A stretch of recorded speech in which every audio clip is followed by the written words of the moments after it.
Because I have received a high level of demand from you for consistency in the release of the Calibishie Chronicle episodes, and some even suggested a fixed day, I have decided, and it was announced on the final episode for 2021, that I would present an episode of Calibishie Chronicle once a week on a Sunday.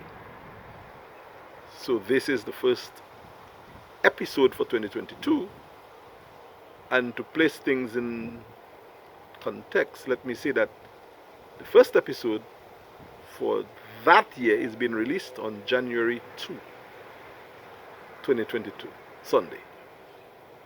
Of course, the program will be rebroadcast or whatever it is that you're going to do to it, but just so that we have some context clue to work with in terms of history and the significance of the program. Again, the program Calibishie Chronicle is set in Calibishie in the decade of the 80s. And we sometimes advance beyond the 80s and progress into the future with our understanding of the things that impressed me as a boy growing up in Calibishie, finding myself. So the narratives that I present on this program come from my own perspective, added to other people's tales and ideas of the Calibishie livity.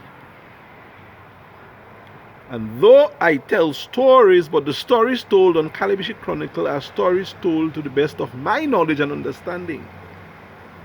And they are truthful stories to the best of my understanding as well. You see, life is about stories.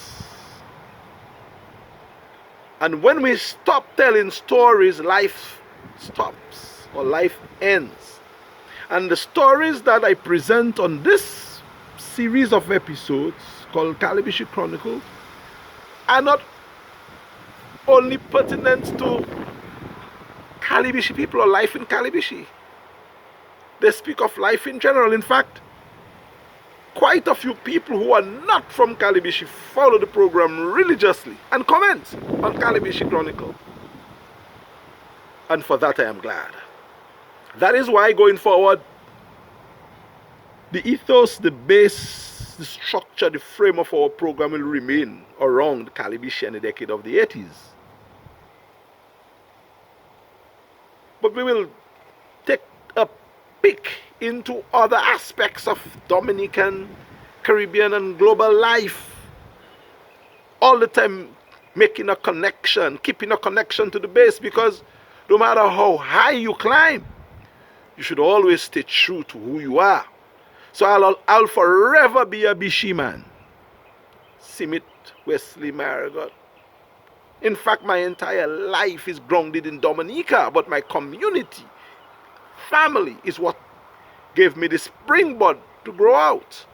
And I would have mentioned some time ago meeting this man, well, not meeting him, it was a usual thing. RBD used to come to my grandfather's place at Calibishie all the time.